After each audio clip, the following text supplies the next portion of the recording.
Hi hello నమస్తే. మీరు చూస్తున్నారు సువర్ణ మీడియా. నా పేరు ఉదయ్. ప్రస్తుతం మనతోటి ప్రముఖ బీజేపీ నాయకులు మరియు సినీ నిర్మాత అయిన గూడూరు నారాయణ రెడ్డి గారు మనతో ఉన్నారు. ఇక గూడూరు నారాయణ రెడ్డి గురించి మాట్లాడుకుంటే తెలంగాణ రాష్ట్రంలో ఆయన అంటే తెలియని వారు ఉండరు. ఇంకా ముఖ్యంగా చెప్పాలంటే భువనగిరి మండలం ఆ గూడూరు గ్రామంలో సార్కి ఒక ప్రత్యేకమైన అభిమానులు, అంటే పార్టీలకు అతీతంగా, ప్రాంతాలకు అతీతంగా ఎంతోమంది ప్రత్యేకమైన అభిమానులు ఆయన సొంతం. ఎందుకంటే దొరల ఫ్యామిలీ నుండి వచ్చినా కూడా పేదల పక్షాన్ని ఇన్ని సంవత్సరాలు మాట్లాడుతూ వచ్చారు. అంతేకాకుండా పేదల అంటే వాళ్ళ సంక్షేమమే ప్రధాన అజెండాగా ఆయన ఇప్పటివరకు బతుకుతూ ఉన్నారు. అలాంటి నారాయణ రెడ్డి గారు ఆల్ ఆఫ్ సడన్గా ఒక కాంట్రవర్సీ, అంటే రజాకార్ అనే ఒక కాంట్రవర్సీ సబ్జెక్ట్ తోటి అనూహ్యంగా మన ముందుకు వస్తున్నారు. సో ఆ సినిమా ఎలా ఉండబోతుంది, భవిష్యత్తులో వచ్చే కాంట్రవర్సీని ఎలా ఫేస్ చేస్తారు, ఆయన భవిష్యత్తు ప్రణాళికలు ఏంటో సార్ని అడిగి తెలుసుకుందాం. నమస్తే సార్. నమస్తే. Welcome to Suvarna media. Thank you. అజాత శత్రువుగా మీకు చాలా మంచి పేరుంది.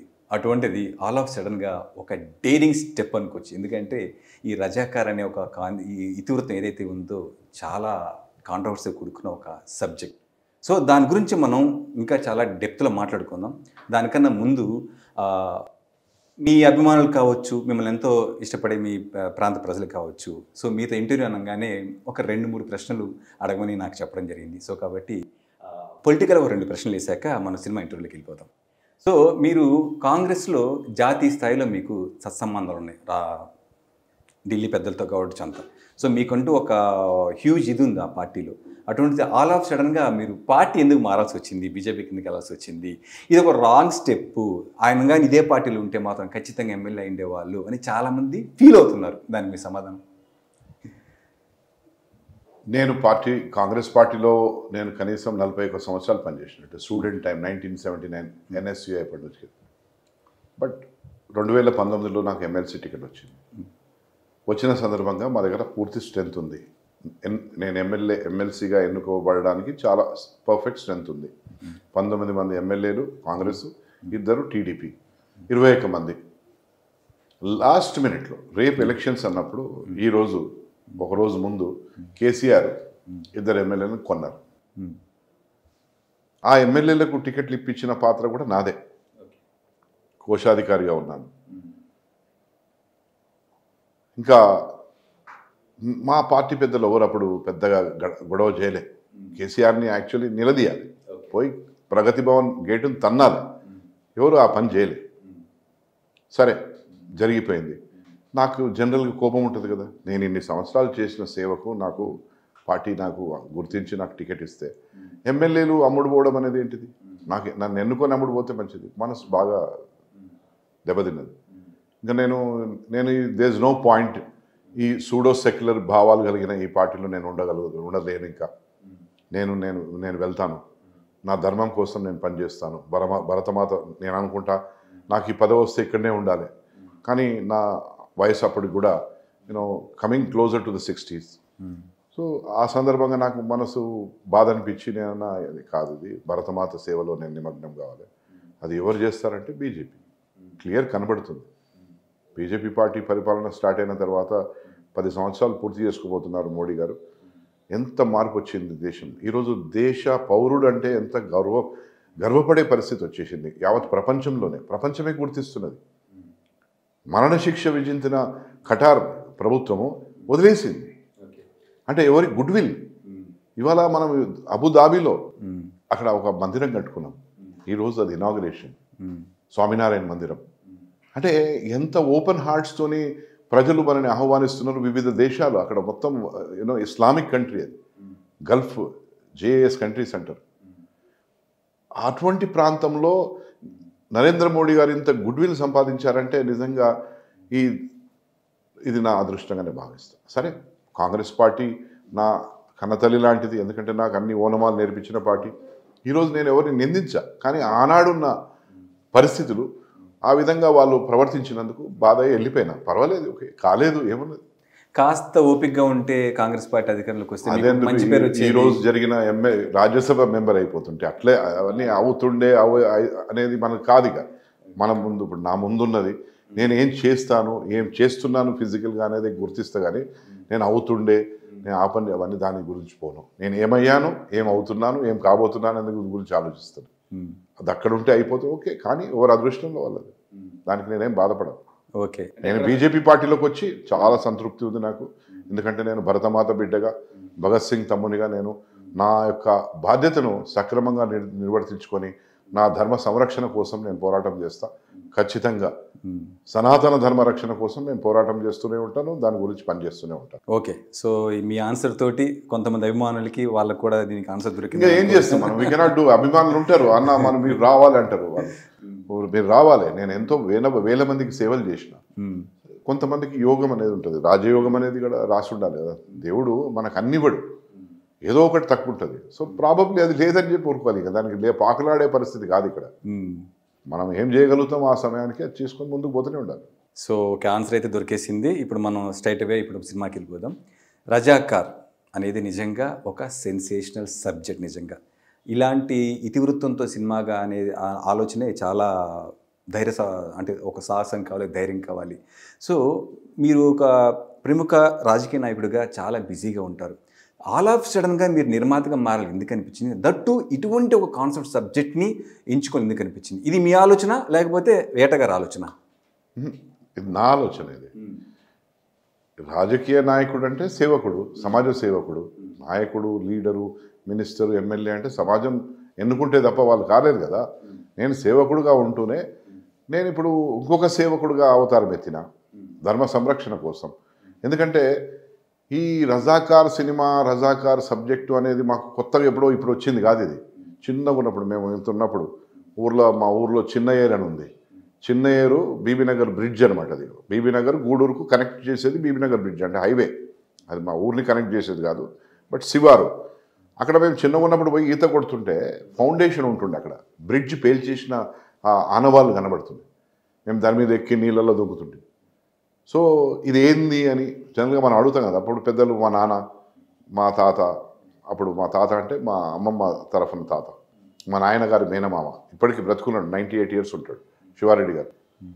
ఆయన మా నాన్న కూడా చెప్తుండే, రజాకారులు ఇట్లా బ్రిడ్జ్ పేల్చేసిండు, తాత అప్పుడు వీళ్ళతో పోరాటం చేసిండు. మా తాత పేరు గూడూరు నారాయణ, ఆయన పేరే నాకు పెట్టింది.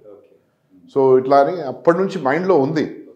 కానీ ఒకసారి 2022 జనవరి 27 నాడు నేను తిరుమలకి వెళ్ళాను స్వామి దర్శనం కోసం. రజాకార్ ఆ ప్లేన్ ల్యాండ్ అయింది, మైండ్లో రజాకార్ అని వచ్చింది. ఓకే. అనుకున్నారు ఏంది ఇది రజాకార్, ఎందుకు వస్తుంది ఇక్కడ రజాక్ అనే వచ్చింది స్వామి దర్శనం. Tirupati Renigunta airport. Okay. So Razakar అని మైండ్లో చాలా స్ట్రాంగ్ వచ్చింది. రజాకార్ ఇట్లా ప్లేన్ ల్యాండ్ అయింది, రజాకార్ అని వస్తుంది. Okay. What is the meaning అంటే నాకు అర్థం కాలేదు. స్వామినాథన్ ఏమని చెప్తున్నాడా, ఏం సంగతి? సో బయటికి వెళ్ళినా కార్లో కూర్చున్నా. నాకు ఇప్పుడు డైరెక్టర్ ఈయన ఉన్నాడు, యాటా సత్యనారాయణ. యాటా నాకు ఇట్లా వచ్చింది ఐడియా, ఈ విధంగా నా మైండ్లో ఉన్నది, సడన్గా రజాకారణ వచ్చింది, మనము ఇది చేయగలుగుతామా అని నేను స్టార్ట్ చేసి then I started off. Okay. Within few minutes. So అక్కడికి వెళ్ళి స్టార్ట్ అయింది. స్టార్ట్ అయ్యి ఇప్పుడు ఇక్కడికి వచ్చింది. లాస్ట్ అక్కడ తిరుమల రేణిగుంట ఎయిర్పోర్ట్లో విమానం వెనక పయ్యలు కింద దాకినప్పుడు, టచ్ అయినప్పుడు అప్పుడు వచ్చింది రజాకార్ అని. సో మనం చిన్ననాటి నుంచి చూస్తుంటాం కదా, ఆకాశవాణి చెప్తుంది అని చెప్పి, పౌరాణిక సినిమాల్లో ఆకాశవాణి చెప్తుంది నువ్వు ఇలా చేయాలి, ఇలా అవుతుంది అని చెప్పి. ప్రాబబ్లీ దేవుడు నాకు ఆ విధంగా ఒక ఇంట్యూషన్ ఇచ్చింది నేను. సో ఆ బాధ్యతను పూర్తి చేయాలి, అంతే. ఆయన చెప్పిన దాన్ని నేను దాని ప్రకారం ప్రవర్తిస్తున్నా, కానీ ఇది నా సొంతంగా ఇది నేను తీయాలి, నేను పెద్ద కావాలి, ఏమో చేయాలి అని చెప్పి నేను తీస్తలేదు. స్వామి చెప్పి. సో రజాకార్ అనగానే మనం సబ్జెక్ట్ తీసుకుంటే, సో ఆ రోజు వాళ్ళ పాలన అంటే రజాకార్లు దాదాపు అంటే మనకి నిజాంస్ ఏమో 224 సంవత్సరాలు పరిపాలించారు. రజాకార్ పాలన దాంట్లో దాదాపు 10 years ఉంది. స్వాతంత్రం వచ్చిన తర్వాత ఏమో ఒక 1 year ఉంది. వాళ్ళ దమనకాండ అనుకోవచ్చు, రాక్షస క్రీడ అనుకోవచ్చు. సో ఏది తీసుకున్నా కూడా ఒక వర్గం వాళ్ళు ఇంకో వర్గం మీద చేసిన దాడి, దమనకాండ మనకు కనపడుతుంటుంది.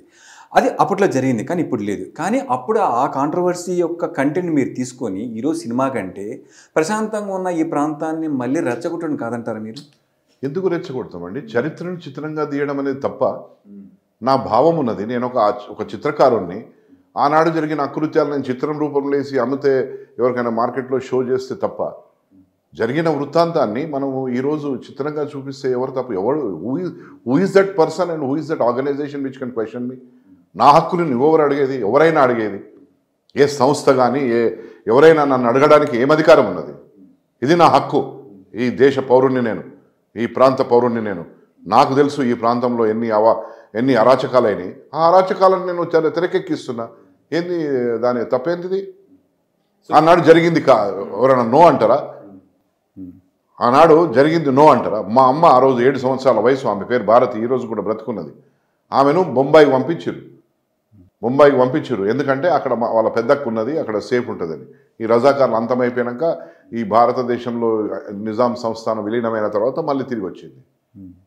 సో ఆమెను అడిగితే చెప్తుంది, అవును అప్పుడు రజాకార్లు వస్తుండే, మేము భయపడుతుండే, మా నాయన లోపల దాచిపెడుతుండే అని ఇట్లా భాషలు మాట్లాడుతుంది. సో అప్పుడు మమ్మల్ని అక్కడ పంపించినట్టు. సో ఆ రోజు అన్ని అకృత్యాలు జరిగినాయి. 60,000 మానభంగాలు, 2 లక్షల మర్డర్లు, లూటీలు, దొమ్మీలు ఎవరు చేశారు, ఎందుకు చేశారు అనేది పుస్తకాలలో రాసి ఉన్నది. పుస్తకాల్లో కూడా చదువుకోవచ్చు కదా. పుస్తకం ఎందుకు ప్రింట్ చేసామని అడుగుతారా? ఎవరైనా పబ్లిషర్ని, రచయితని అడుగుతారా? ప్రొడ్యూసర్గా మారిన నేను ఎవరు అడుగుతారు? Who's that person who can ask me? అసలు ఏం అధికారం ఉన్నది నీకేమైనా? నేనేమైనా సంస్థను, ఒక మతాన్ని, ఒక వ్యక్తినేమని చెప్తున్నానా? రజాకార్ల గురించి మాట్లాడుతున్నా. ఇప్పుడు ఎవడన్నా రజాకార్ల వారసులు ఉన్నారా దాని మీద లొల్లి పెట్టడానికి? నువ్వు రజాకార్ వారసునువా అని నేను అడుగుతా. ఎవడన్నా వచ్చి అడిగితే ఏమరా మీ మామనా మీ భావనా అని అడుగుతా నేను. వాడి కోసం నేను సినిమా తీస్తే ఇప్పటోళ్ళ గురించి మాట్లాడుతాను నేను. ఇది మతం, I'm not against any community. పొద్దున్న లేస్తే మేము ఆదాబ్ ఖుదాఫీస్ అని చెప్పి మాట్లాడుతుంటాం మేము. అర్థమైందా? ముస్లిం దోస్తులు మాకు మెజారిటీ ఆలే best friends. It doesn't mean that we are talking anything against any community. Muslims గురించి మాట్లాడుతున్నాం ఇక్కడ. రజాకార్లు, నిజాము, కాసిం రజ్వీ, ఇంతే. ఓకే, మీరు కాంగ్రెస్ ప్రభుత్వంలో కొనసాగి ఉంటే ఈ సినిమా చేసిన ధైర్యం మీరు చేస్తుండే వాళ్ళ? కాంగ్రెస్ ప్రభుత్వం మీతో తీనిచ్చేది ఈ సినిమాని, ఈ సబ్జెక్ట్ తోటి? అది నేను ఇండివిజువల్ కదా, నన్ను ఎవరు ఆపడానికి? నా బాబాసాహెబ్ రచించిన మన కాన్స్టిట్యూషన్ ఉన్నది, మన రాజ్యాంగం ఉన్నది. దాంట్లో మన ఆర్టికల్ 19 మొత్తం మనకు హక్కులు ఇచ్చింది. నువ్వు ఏం చెప్తావో, ఏం రాస్తావో, ఏం చూస్తావో, ఏం మాట్లాడుతావో అని మొత్తం మనల్ని ఇచ్చింది.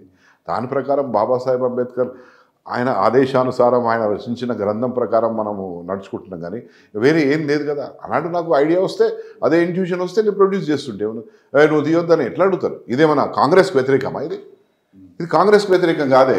ముస్లిం ఓటు బ్యాంక్ వాళ్ళకి చాలా ఇక్కడ ఓటు బ్యాంకు కోసం ఎందుకు చేస్తున్నా? అప్పుడు అసెంబ్లీలో అప్పుడు చేస్తే అసెంబ్లీ అన్నారు. ఇప్పుడు అంటే ఎప్పుడు చేయొద్దా నేను? అంటే ఎవడో సైకిల్ గాడు చెప్పిన ప్రకారం నేను నడుచుకోవాలా?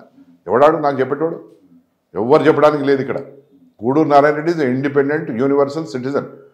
ఈ గడ్డ మీద పుట్టినోడు. మా తాత ముత్తాతలకు వాళ్ళతో పోరాటం చేసిన హిస్టరీ ఉంది.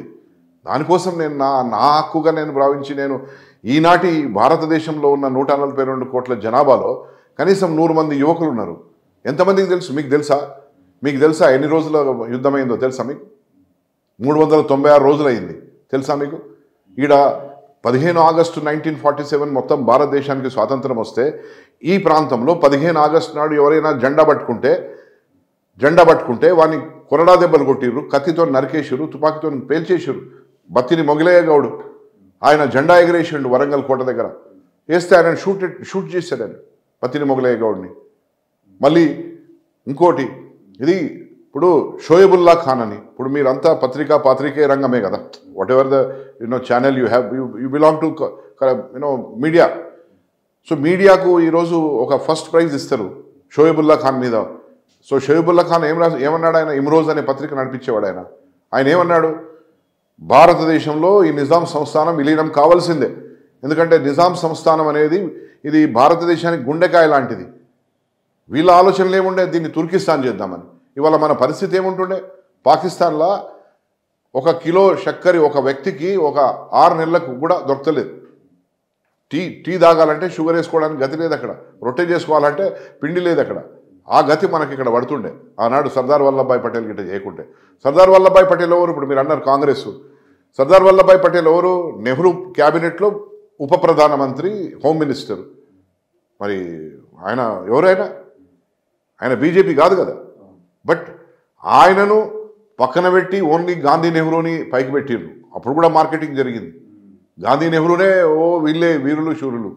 యాక్చువల్గా చెప్పాలంటే సర్దార్ వల్లభాయ్ పటేల్ని ప్రేమించినంత ఎవరిని ప్రేమించారు ప్రజలు, కానీ జబర్దస్తిగా రుద్దిపడేశారు ప్రజల మీద, దేవుని మీద. ఎందుకంటే పరిపాలించింది ఎవరు? కాంగ్రెస్. ఆనాటి నుంచి అలాంటి వరకు. ఇప్పుడు మీరు అంటున్నారు మీరు అది అక్కడ ఉంటే సినిమా ఎందుకు మన భావాలని వ్యక్తపరచడంలో తప్పేముంది? మనం వీఆర్ నాట్ సేయింగ్ వేరే ఏమో తప్పు చేస్తలేము, ఇమ్మోరల్ యాక్టింగ్ చేస్తలేము. మనం we are acting in a moral manner. We are producing a cinema which can educate the 100 crore people. ఈరోజు భారతదేశంలో 100 కోట్ల మంది 18 నుంచి 35 సంవత్సరాల వయసు కలిగిన వాళ్ళు ఉన్నారు. వాళ్ళకి తెలుసా రజాకార్లు ఎవరు? ఆ 396 రోజులు ఏమైంది? 15 ఆగస్టు 1947 నుంచి 17 సెప్టెంబర్ 1948 వరకు ఏమైంది హైదరాబాద్లో? ఏం మారణకాండ అయింది, ఎన్ని ఊచకోతలైనవి అని ప్రపంచానికి తెలుసా? తెలియనియలే, కింద తొక్కి పెట్టేసారు. ఎందుకు తెలియవద్దు? కాశ్మీర్ ఫైల్స్ని ఎవడ ఆపగలిగిండా? కేరళ స్టోరీని ఎవరైనా ఆపగలిగినరా? హైదరాబాద్ ఇబ్బందులు పెట్టాను. ఓకే, నాకు కూడా పెట్టుపోయి ready, I'm ready to face. మనకు రాజ్యాంగం రచించిన హక్కులు ఉన్నాయి, కోర్టులు ఉన్నాయి, ఏదైనా పర్లేదు. నాకు ఐ డోంట్ కేర్.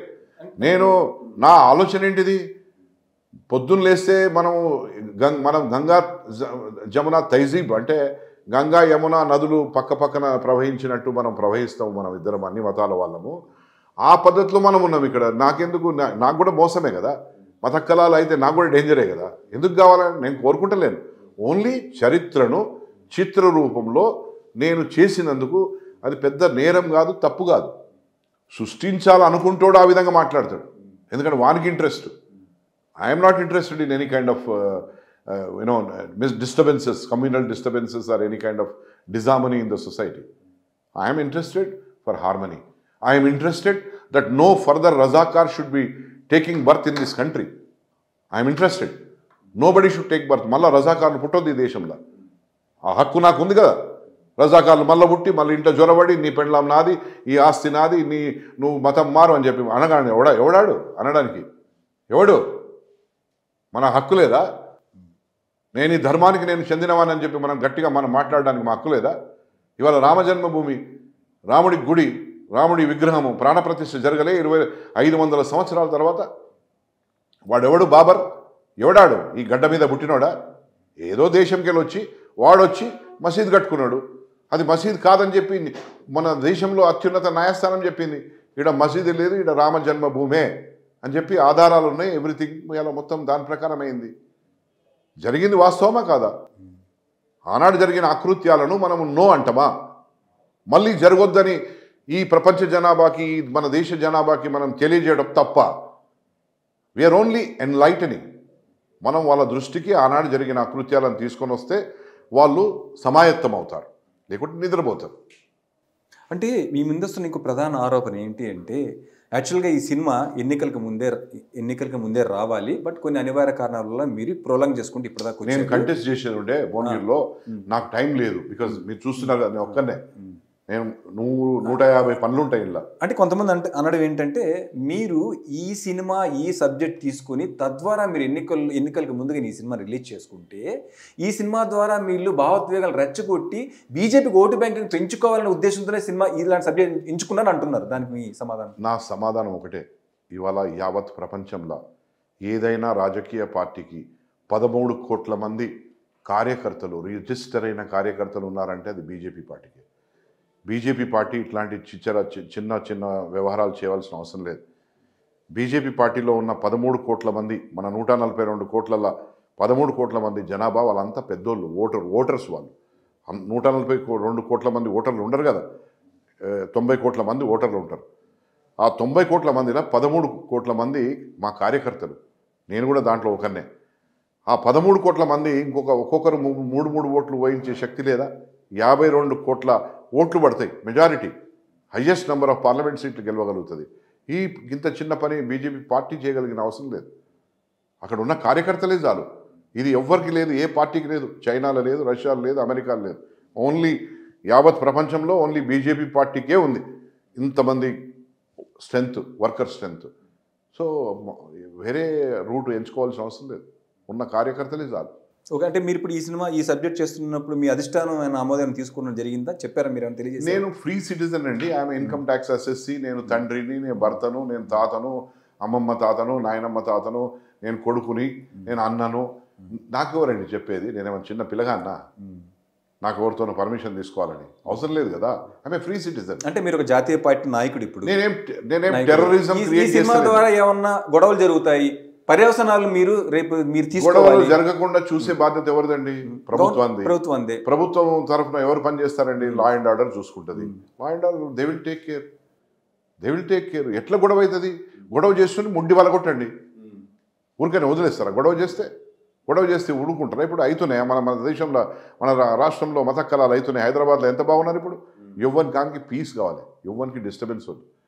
ఎవ్వడు కోర్టుకు వదలుచుకోలేదు, ఎవడు హాస్పిటల్కి వదలుచుకోలేదు, ఎవడు పోలీస్ స్టేషన్కి వదలుచుకోలేదు. ఎందుకంటే లైఫ్ పాడవుతుంది ఎవడైనా చేస్తే. నేను చేస్తున్నది ఏంది? ఒక నిర్మాతగా మారి ఈ ప్రాంతం నుంచి ఒక మంచి స్టోరీని తెరకెక్కిస్తున్నా. తెలియాలి అందరికీ. తెలియద్దా? తెలిస్తే ఒక ఆయన అంటాడు మానిన గాయాలను మళ్ళీ తవ్వుతున్నావు. ఎందుకు ఏడదో వినా? మానిన గాయం అంటే ఆనాడు ఆయన గాయము బట్టలు ఇప్పి బతుకమ్మ ఆడిపించింది మానిన, అది అది మాంతది ఆ గాయం? ఏం చేస్తే మాంతది?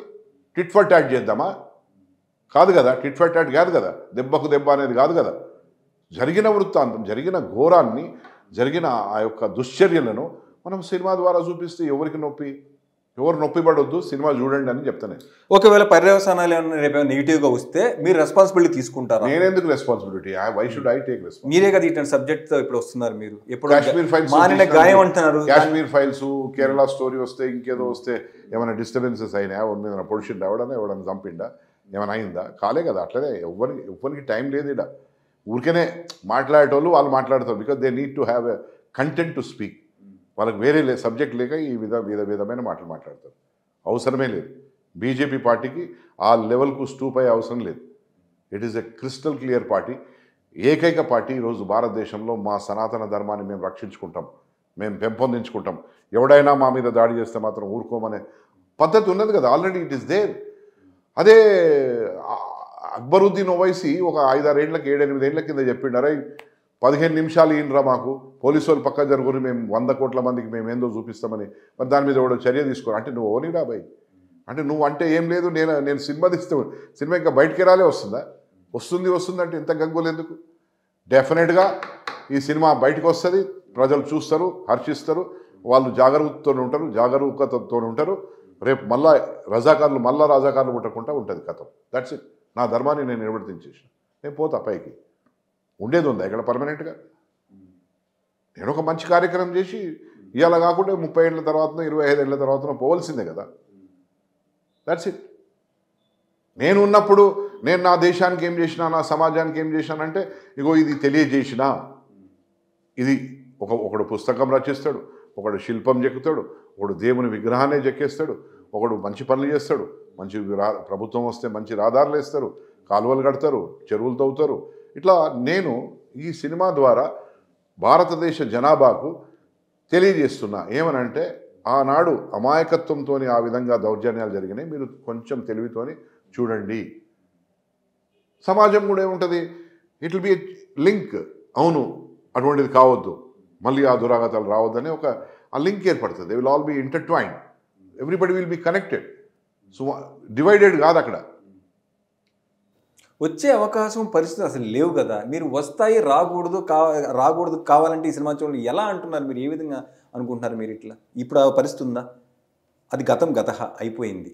మళ్ళీ వచ్చే అవకాశాలు ఎందుకుంటాయి?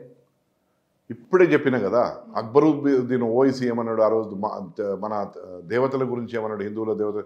ఓకే, భాగ్యలక్ష్మి అంటారా? భాగ్యలక్ష్మి అదేమన్నా ఆమె ఏమన్నా పక్కనే మన రోడ్డు పక్కనే మన వ్యాపారం చిరు వ్యాపారం చేసేదట, పని ఆమెనా?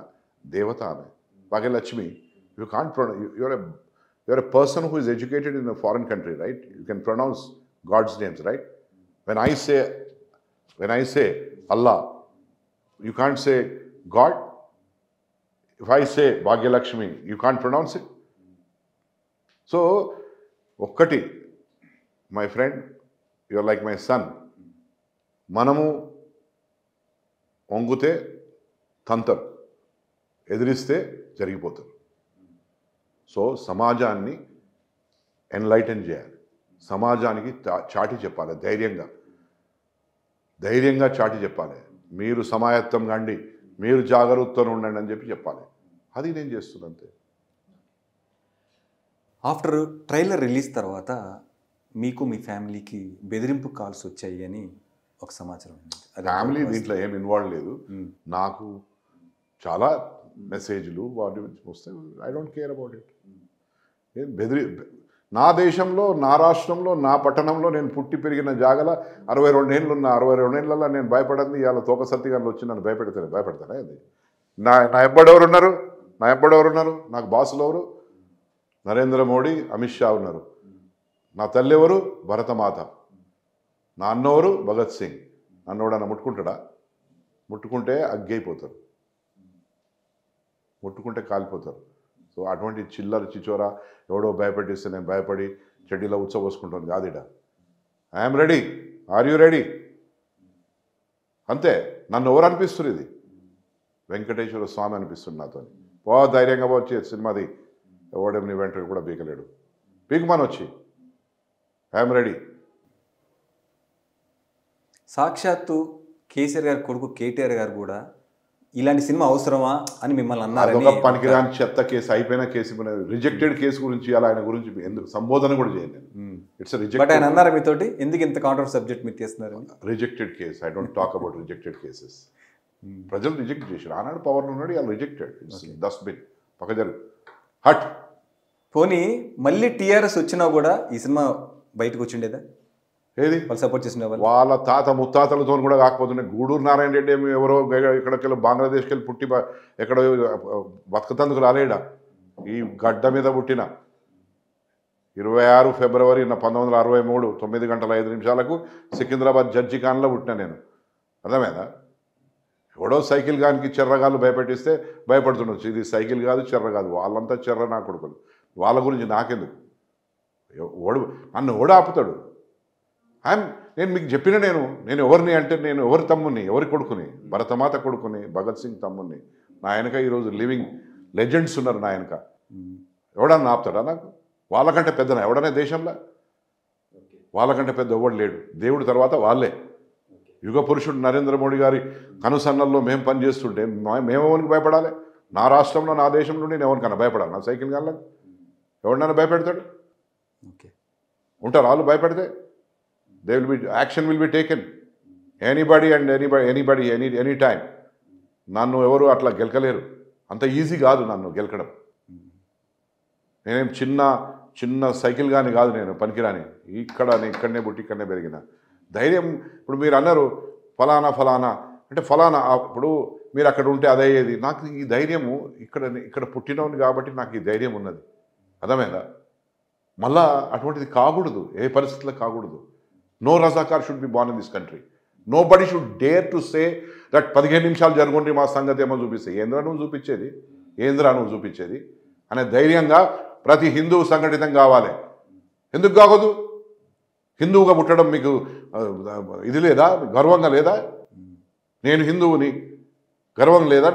నేను పోతా, లార్డ్ వెంకటేశ్వర స్వామి దగ్గర పోతా, శివుని దగ్గరికి పోతా, అమ్మవారి దగ్గరికి పోతా, అందరి దగ్గర పోయి కాళ్ళు మొక్కొస్తా. నేను అమ్మ నన్ను చల్లగా చూడంట. పొద్దున్న లేవగానే నమో విఘ్నేశ్వరాయ నమ అని చెప్పి స్టార్ట్ చేస్తాను నేను. స్వామి నా తప్పులను క్షమించు, నాతో మంచి పనులు చేయించు, నన్ను మంచిగా చక్కగా చూడు, నేను 10 మందికి మంచి చేసేటట్టు చూడని నా దేవుని మొక్కుతా. నువ్వు నా దేవుని నువ్వు ఎందుకు కించపడతావు? నువ్వు ఎవడో అసలు ఎవడరాను? నా దేశంలో నువ్వు డాగేస్తావా? పోలీసు వాళ్ళు పక్క జరుగు 15 నిమిషాలు అంటావా? నువ్వు నీకెంత ధైర్యం రా? ఎవడరా నీకు ఇచ్చింది ధైర్యము? సూడో సెక్యులర్ పార్టీలు ఇస్తాయి, బీజేపీ పార్టీ ఇయ్యదు. మరి బీజేపీ పరిపాలిత రాష్ట్రాలు ఎందుకు అట్లా మాట్లాడతారా? అట్లా వాళ్ళు దోస్తులు కాబట్టి ఇంతమంది వరకు కారు వాళ్ళ స్టీరింగ్ వాళ్ళ చేతులు ఉంది కాబట్టి ఆయన ఏం మాట్లాడినడిచి నేను ఊకున్నారు. అర్థమైందా? వాళ్ళ రిలేషన్షిప్ ఏందో చెప్తారు మార్కెట్లో. మాకు దిస్ నథింగ్. ఉత్తరప్రదేశ్లో ఏమవుతున్నది? బుల్డోజర్ వస్తుంది ఇక్కడికి కూడా ఎక్కువ నకరాలు చేస్తే. ఎందుకు రావద్దు? ఇష్టారీతిని నువ్వు వ్యవహరించవచ్చు, కానీ మేము మాత్రము పరిపాలనలో దక్షత పెట్టుకొని మేము పరిపాలిస్తానంటే, ప్రజలకు తెలియజేస్తానంటే మా మీద నువ్వు వచ్చి వెనుకకెళ్ళి పొడుస్తావా? ముంగడికెళ్ళి పొడుస్తావా? ఎక్కడికెళ్ళి పొడుస్తావు భయ్? నువ్వు తప్పు అది. ఇది చరిత్ర చిత్రరూపంలో వచ్చింది. ఎవరిని కించపరచడానికి కాదు, ఏ మతాన్ని కానీ ఏ వ్యక్తిని కానీ. దీంట్లో మేము చూపించింది నిజాంని, ఖాసిం రిజ్వీని, ఆనాటి రజాకార్లను. ఆ రజాకార్లు అంటే ఎవరో ఆనాడు ఉన్నారు. ఎవరెవరు ఉన్నారో మాకేం తెలుసు? ఏమైనా పుస్తకాలు రాసిరా? ఫలానా ఉన్నాడు ఏబిసిడి అని పేర్లు ఏమైనా ఉన్నాయా? లేవు కదా. మరి ఎవరికి ఎందుకు బాధ?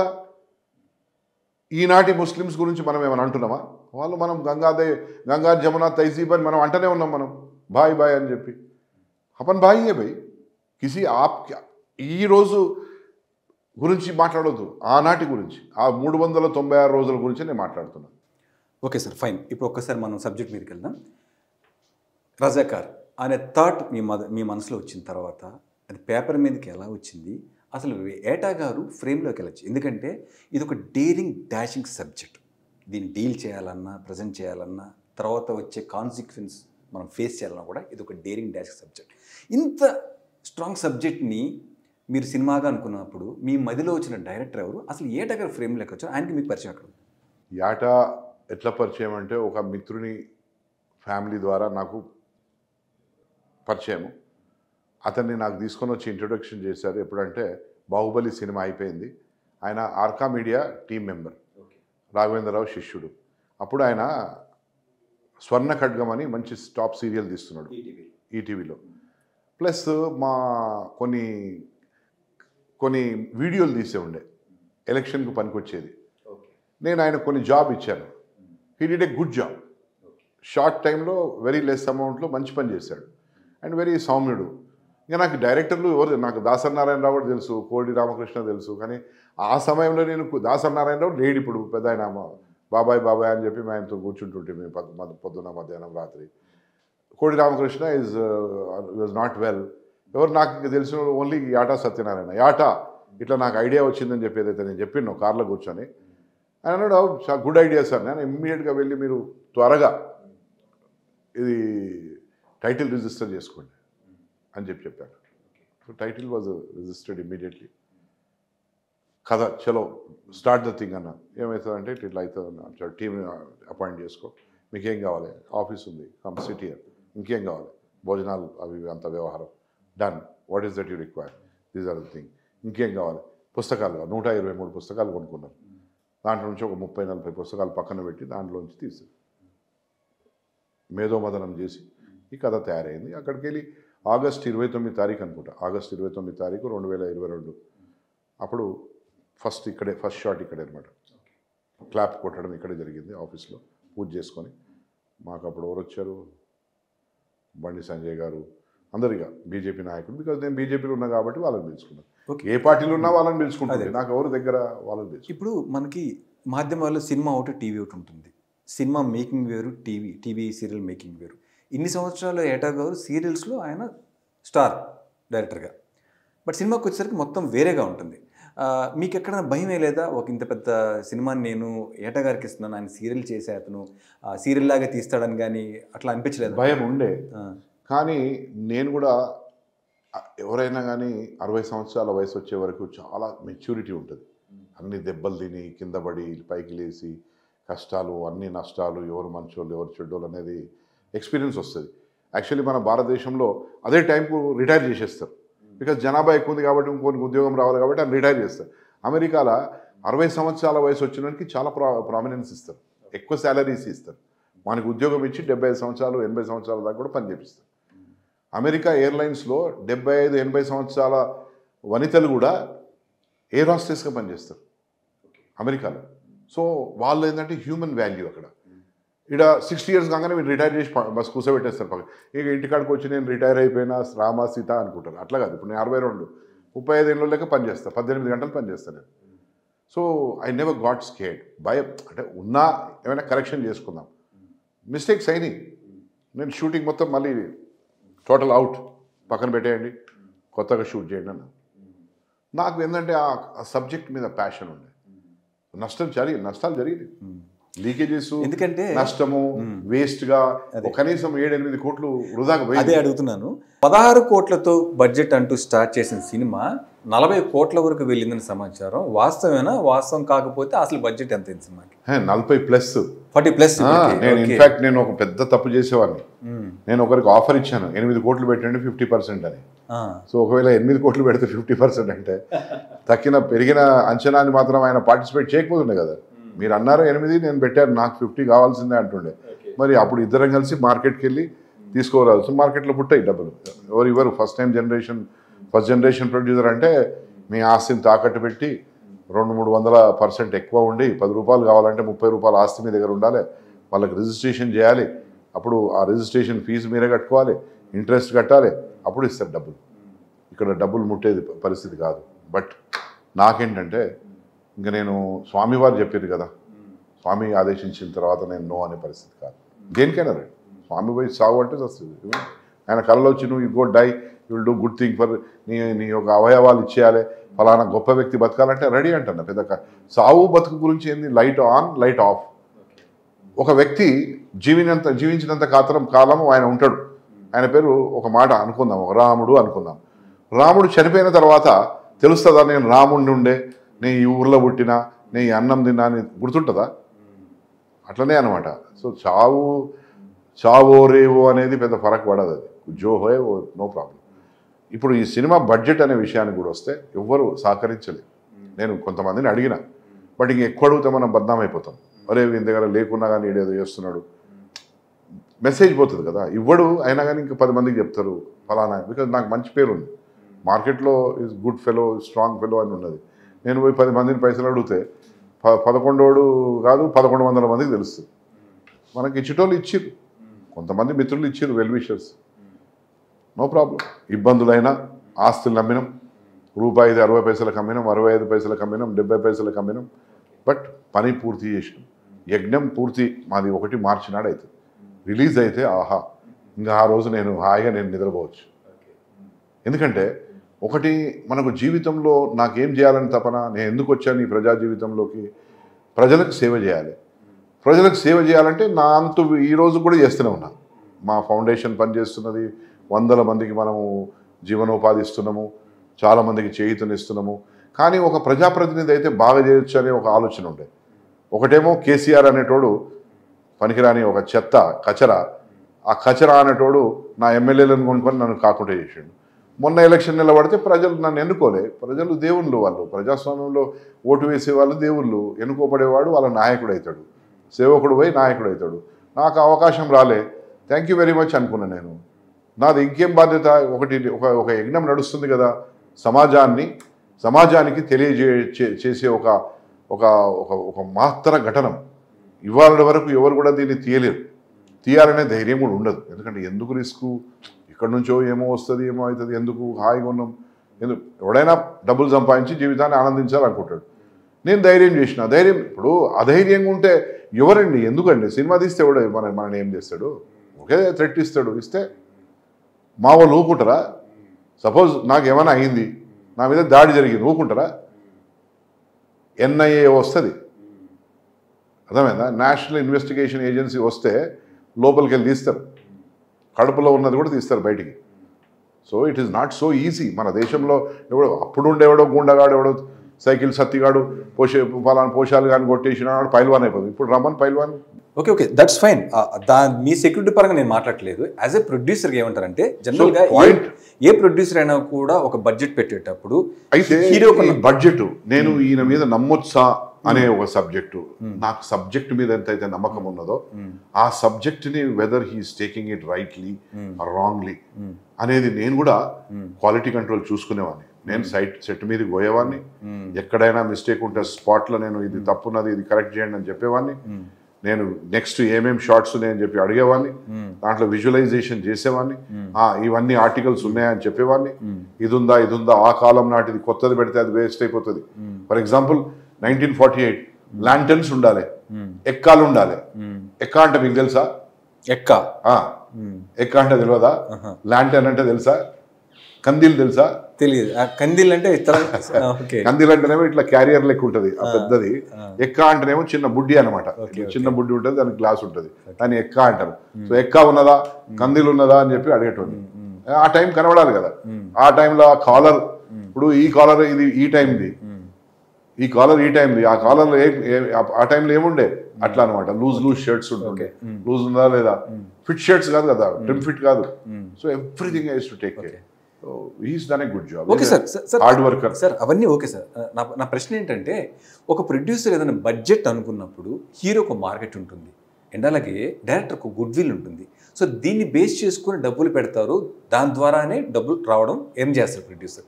కానీ ఈ సినిమాలో పెద్ద హీరోలు లేరు, మార్కెట్ ఉన్న హీరోలు లేరు. డైరెక్టర్ చూస్తే ఇప్పటిదాకా ఆయన సీరియల్ చేసి ఈరోజు మొదటి ఛాన్స్ మీరు ఒక డైరెక్టర్గా పెద్ద సినిమా ఇచ్చారు. సో వాట్ ఎలిమెంట్ అంటే ఏ ఎలిమెంట్ మీకు ఎంత పెద్ద బడ్జెట్ పెట్టడానికి మీకు దేవుడు పుష్ చేసింది? దేవుడే నాకు ఆ శక్తిని ఇచ్చింది. యాక్చువల్ చెప్పాలంటే ఎవ్వరు కూడా ఇన్ని పైసలు పెట్టారు ఈ సినిమాకు. 20 కోట్లను తీసి పడేస్తారు. కానీ నాకు ఒక లోపల ఒక కసి అనమాట. ఎక్కడ కూడా క్వాలిటీ దెబ్బతినొద్దు, ఎక్కడైనా కానీ టాప్ టాప్ టాప్ అని అనిపించుకోవాలి. ఎందుకంటే మొదటి cinema, if I don't produce it rightly I will go in to the dustbin. నా డబ్బులు పోతే నేను పోతా. సో దీంట్లో హీరో లేడు, హీరోయిన్ లేదు. సో పేరే హీరో, దాని చరిత్రనే హీరో, రజాకార్ అనేదే హీరో. సో దాని మీద నేను ఆధారపడ్డా. ఖచ్చితంగా నేను ప్రోడక్ట్ని బాగా తీసి మంచిగా పోర్ట్రే చేస్తే, దీంట్లో ఫిక్షనల్ ఏం లేవు, ఎవరిని కించపరచకుండా, ఏ మతాన్ని కూడా కించపరచకుండా, ఆనాడు ఏం జరిగింది, ఏం మాట్లాడారు, ఏమని రాసిరు పుస్తకాలలో, కథలలో ఏమున్నది, చరిత్రలో ఏమున్నది, అన్నీ చూసి ఐ ప్రొడ్యూస్. నాకు సబ్జెక్ట్ మీద నమ్మకం ఉండే, ఎవరి మీద, నా మీద కూడా నాకు నమ్మకం లేదు, ఆయన మీద నాకు నమ్మకం లేదనుకుందాం ఒక మాట, బట్ నాకు సబ్జెక్ట్ మీద నమ్మకం ఉంది. అండ్ టేకింగ్ కరెక్ట్ ఉందా లేదా, నా డిఓపి ఎవరు, నా ఆర్ట్ డైరెక్టర్ ఎవరు, నా ఎడిటర్ ఎవరు, టాప్, ఆల్ టాప్స్. సో మిగిలిన టెక్నికల్ టీమ్ మీరు ఏ బేసిస్లో తీసుకున్నారు? Remaining team director okay, Baahubali team, Baahubali DOP అంటే అసిస్టెంట్ అక్కడ పనిచేసి ఇప్పుడు డిఓపి అయిండు, బాహుబలి ఎడిటరు, బాహుబలికి పనిచేసిన విఎఫ్ఎక్స్ స్పెషలిస్టు, బాహుబలికి పనిచేసిన ఫలానా ఆర్ట్ డైరెక్టరు. ఇంకేం కావాలి మీకు? ఇప్పుడు ఒక హాస్పిటల్కి పోవాలంటే, ఓ పెద్ద హాస్పిటల్ అపోలో నుంచి మీరు ఇంకో దగ్గరికి వస్తారు, ఇంకో సమ్ యాప్కాబ్ హాస్పిటల్కి వస్తారు. అపోలోలో పనిచేసిన డాక్టర్లందరూ ఈ యాప్కాబ్ హాస్పిటల్కి వచ్చారు కాబట్టి నేను అక్కడికి పోతే నాకు నమ్మకం ఉంటుంది, అరే పెద్ద హాస్పిటల్ పోయించి ఇక్కడ ఉంటుంది, ఇక్కడ పనిచేస్తారు మంచి వాళ్ళే డాక్టర్లని నమ్మకం ఉంటుంది కదా. సో మా డాక్టర్లంతా ఎవరంటే DOP, editor, director, VFX specialist.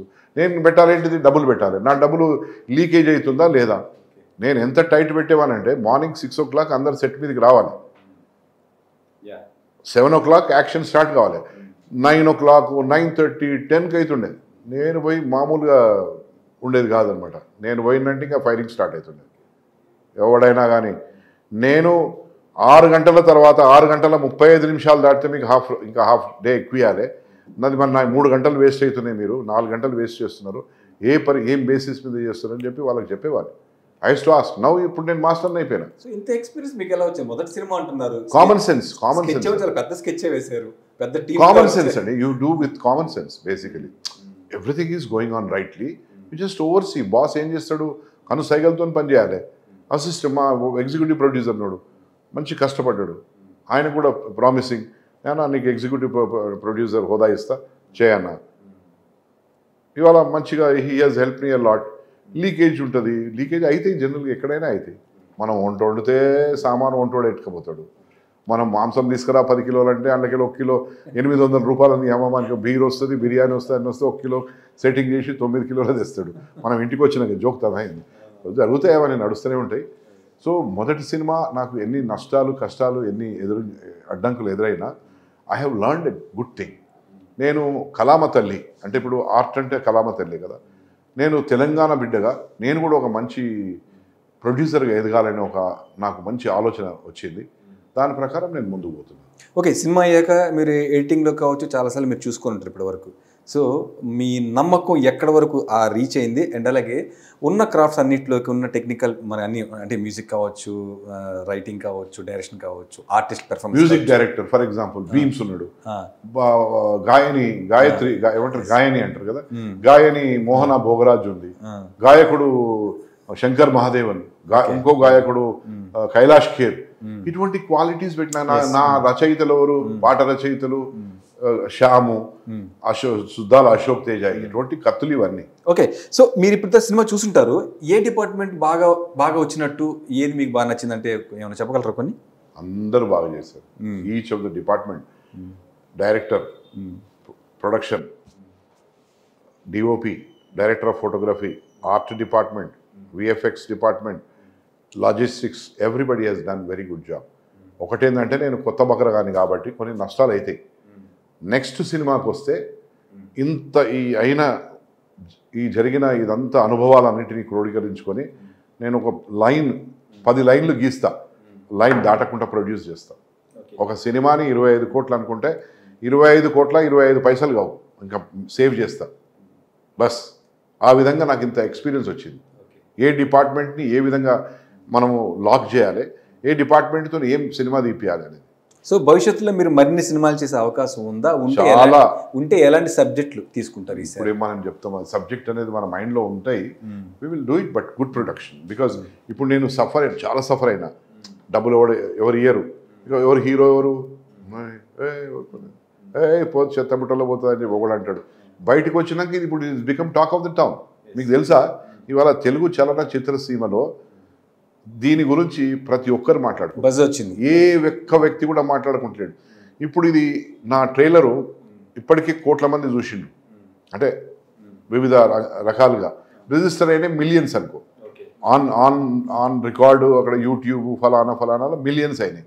But కోట్ల మందికి దగ్గరికి ఇప్పుడు పాదరసంలోకి వెళ్ళిపోయింది.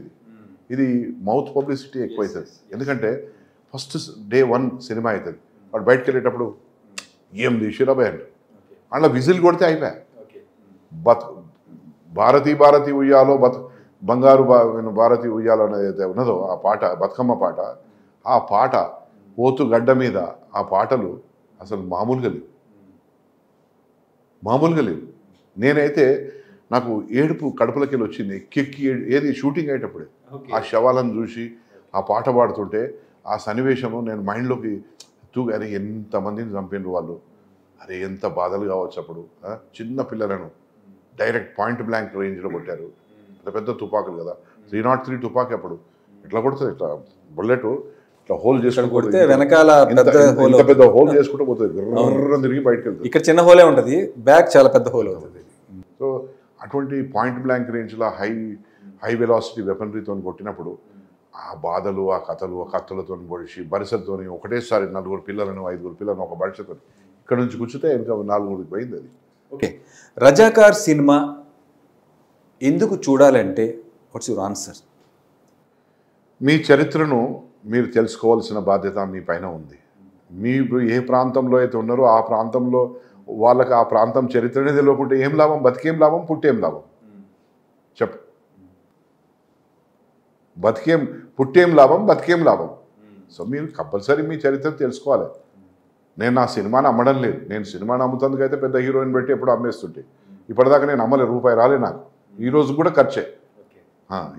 ఖర్చే. So till today I have not earned. Okay, it will come, దేవుడు ఇస్తాడు. నేను డబ్బు కోసం తీయలేదండి, నాకేదో దేవుడు ఆవహించేసిండు, ఇంకా నువ్వు రజాకార్ సినిమా ప్రొడ్యూస్ చేయపో, నువ్వు చరిత్రకు ఎక్కువ అని చెప్పిండు అంతే, దట్స్ ఇట్. నేను సమాజం కోసం తీసిన, పైసల కోసం కాదు. డబ్బుల కోసం తీస్తే నేను మంచి క్యారెక్టర్ని పెడుతుంటే, నేను క్యారెక్టర్ పెట్టే బదులు క్వాలిటీకి పెడదాము, ఎట్లా పోదో చూస్తా అని చెప్పి నేను అనుకున్నాను.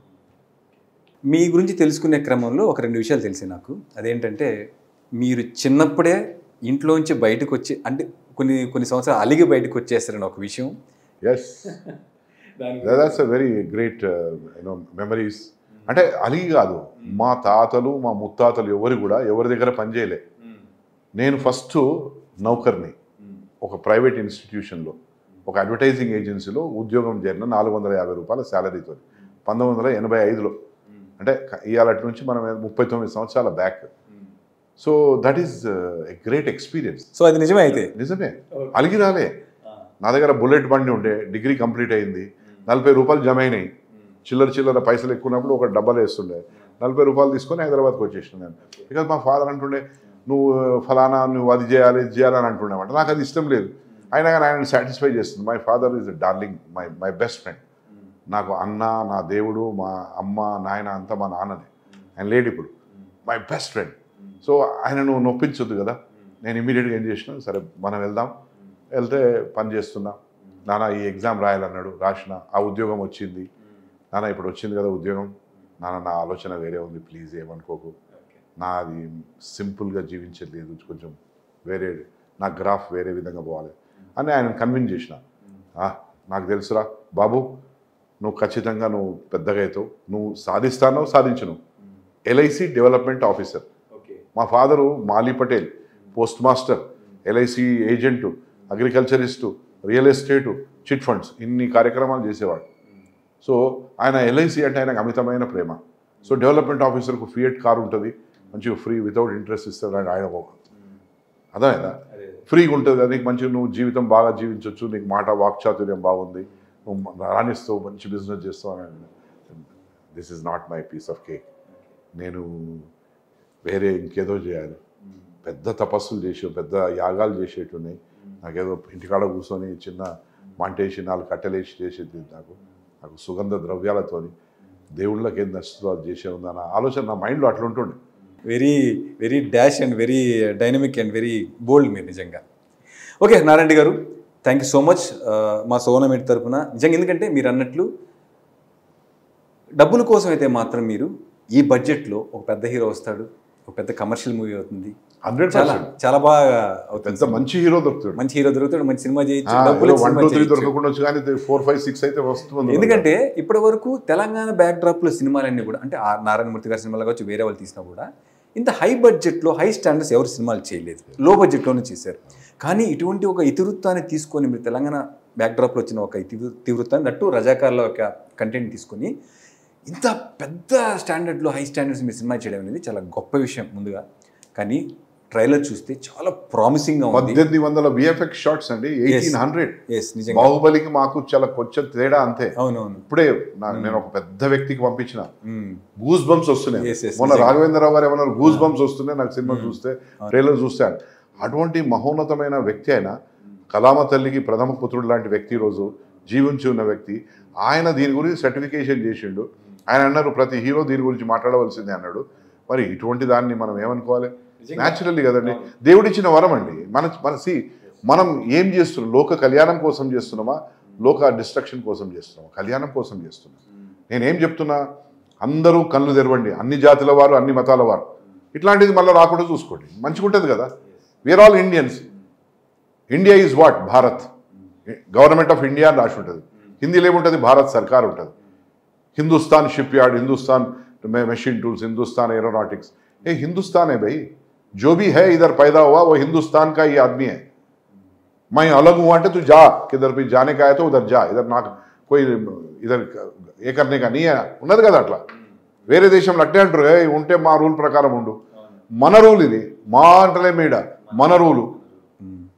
అరే ఒకడు జెండానికి వందనం చేయడు, ఒకడు 10 సంవత్సరాలు వాడు హోమ్ మినిస్టర్గా ఉంటాడు, సైకిల్ గాడు, ఇంతవరకు దాకా దాన్ని జెండా వందనం చేయడు. అంటే ఎందుకురా? పోయి పాకిస్తాన్లో బతుకురాదురా, నీ బతుకెందుకురా? చీ బతుకు. నువ్వు కానిస్టేబుల్ని కూడా ట్రాన్స్ఫర్ చేయలేని నీ శక్తి నేను ఎవరు పెట్టారు? కేసీఆర్ పెట్టిండు. పనికి రాని దద్దమ్మని హోమ్ మినిస్టర్ పెట్టిండు. ఏమనంటే మైనారిటీని హోమ్ మినిస్టర్ చేసిండు. ఏం బీకిండు? గడ్డి బీకిండా? రాళ్ళు బల కొట్టిండా? ఏం చేయలేదు. దద్దమ్మ లెక్క కూర్చున్నాడు. ఒక కానిస్టేబుల్ కూడా ట్రాన్స్ఫర్ చేయని పరిస్థితి, ఒక గన్మెన్ని అలాట్ చేయని పరిస్థితి. సో సమాజం ఆ విధంగా అభివృద్ధి కావద్దండి. We are all one. Ayub is one, Amar is one. అర్థమైందా? Amar, Akbar, Anthony all are one. భారతీయులు. నేను భారతీయుని అని చెప్పాలి. అది ఆలోచన. నా ఆలోచన ఆ విధమైన ఆలోచన. నేను హిందువుని, నువ్వు తుర్కోన్వి, ఫలానోడు అని అంటలేను. మనం భారతీయులం. భారతదేశంలో ఇది జరిగింది. ఇది జరిగిన వృత్తాంతాన్ని, జరిగిన ఘోరాన్ని భారతీయులకు తెలియజేయడం నా ధర్మం. దీనికి ఎవడైనా ఎదిరిస్తే దగ్గరికి పో. ఎవరిని చెప్పుకోపో. ఆకాశాన్ని చెప్పుకుంటావా, ఎక్కడ చెప్పుకోవడం చెప్పుకోపో, అంతే. కానీ నేను చేసిన దాన్ని నువ్వు ఎట్లా చేసినావు, నీకెంత ధైర్యం, నీకెంత గుండె ధైర్యం అని అంటే, అరే పోరా పో, ఎవరిని చెప్పుడో పో, గదే మాట వస్తుంది నా దగ్గరికి. నువ్వు ఎన్ని ప్రశ్నలు వేసినా పోరా బాయ్ పో అంట. నువ్వు నన్ను అంటారు అడిగేది. నీకు ఎక్కడైనా క్వశ్చన్ చేసి ఉంటే go to the bloody appellate authority. So సింపుల్గా అందరు డైజెస్ట్ చేసుకుంటారు. ప్రతి కమ్యూనిటీ వాళ్ళు కూడా ఈ సినిమాను చూస్తారు. చూడాలని నేను వేడుకుంటున్నా మీ ద్వారా. నా ముస్లిం సోదరులకు, సోదరీమణులందరూ కూడా చూడండి సినిమా. మీరే ఆలోచిస్తారు. ప్రతి ఒక్కరు వాళ్ళకి ఆలోచన వస్తుంది. హౌ క్యో హువా భయ్ ఐసా, క్యో కరే, ఏ జులుం క్యో కియే అని చెప్పి వాళ్ళలో వస్తుంది. నై కర్నా అగర్ హమ్ ఆజూ బాజూ హై, एक को एक मार लिए तो कैसा सब लोग मार लेते. Old city may majority Muslims ఉంటారు, హిందువులు అందరినీ చంపేస్తారా? అట్లా కాదు కదా, బతకాలి కదా మనం అంతా. ఒక దగ్గర ముస్లిమ్స్ తక్కువ ఉంటారు, హిందువులు ఎక్కువ ఉంటారు, చంపుతారా? వద్దు, సావుడొద్దు, సంపుడొద్దు. మళ్ళీ ఇటువంటి వ్యక్తులు మళ్ళీ ఈ దేశంలో పుట్టొద్దు, ఏ కులంలో, ఏ మతంలో కూడా, ఏ ప్రాంతంలో కూడా పుట్టొద్దు అనేది నా ఆలోచన. దాన్నే తెలియజేయడానికి ఈ సినిమా తీసిన. బస్. నిజంగా ఫైన్ నారాయణ రెడ్డి గారు. పొలిటికల్గా ఈ సినిమా చాలా సంచలనమైంది. అట్ ద సేమ్ టైం ఇండస్ట్రీలో కూడా సినిమా పొలిటికల్ అది ట్రైలర్ నిజంగా పాలిటిక్స్లో కూడా చాలా బజ్ అయితే వచ్చింది మీ సినిమా మీద, మీ మీద. అండ్ అలాగే సినీ ఇండస్ట్రీలో కూడా చాలా బజ్ ఏర్పడింది, ఒక సంచలనంగా మారింది. సో ఇది ట్రైలర్ వరకే కాకుండా రేపు సినిమా కూడా ఇది super duper hit, fantastic cinema ఉంటుంది, మీరు చూస్తారు. ఒక మొదటిసారి ప్రొడ్యూసర్, మొదటిసారి డైరెక్టర్, హీరో హీరోయిన్ పెద్దోళ్ళు లేకుండా తీసిన ఏకైక చిత్రం ఇది అవుతుంది. దీనికి వచ్చే అవార్డులు అన్నీ ఇన్ని కాదు. ఎందుకంటే దీంట్లో ఈ కథ ఇది చాలా బలీయమైన కథ. అంటే ఎవరెస్ట్ మౌంటైన్ ఎంతైతే దానికి ఒక గొప్ప ఉన్నదో అంతే ఈ సబ్జెక్టుకు ఉన్నది. అండ్ హైదరాబాద్ భారతదేశానికి గుండెకాయ లాంటిది. ఈ గుండెకాయే అదే సర్దార్ వల్లభాయ్ పటేల్ ఆనాడు పోలీస్ యాక్షన్ చేయకుంటే ఇది ఏమైతుండే, ఇది తుర్కిస్తాన్ ఉంటుండే, ఇది పాకిస్తాన్కు అనుబంధంగా ఉంటుండే, మన ఎకానమీ ఏ విధంగా ఉంటుండే, మన బిచ్చప్ గతి ఎట్లుంటుండే, మన దగ్గర ఎక్కడ పడితే అక్కడ బాంబు పేలుళ్ళు పొడుచుకునుడు నడుపుకుంటుంటుండే. ఇవాళ మనం ఎంత హాయిగా ఉన్నాము. జోహార్ సలాం టు సర్దార్ వల్లభాయ్ పటేల్ అనాలి. నెహ్రూకి కాదు, సర్దార్ వల్లభాయ్ పటేల్. గాంధీకి కాదు, Sardar Vallabhbhai Patel. Sardar Vallabhbhai Patel is the unifier of India, iron man of India. He is the original person. యాక్చువల్గా చెప్పాలంటే ఆయనకు జాతిపిత హోదా ఇవ్వాలి, సర్దార్ పటేల్కి ఇవ్వాలి. It's true. Thank you so much Narayana Reddy garu. Thank you. ఈ సినిమా బాగా సూపర్ హిట్ అవడమే కాదు, డబ్బులు కూడా బాగా రావాలి, మీరు మరిన్ని సినిమాలు తీయాలి, మరిన్ని కొత్త వారికి అవకాశం మనస్ఫూర్తి కోరుకుంటూ సెలవు తీసుకుంటాం. Thank you so much.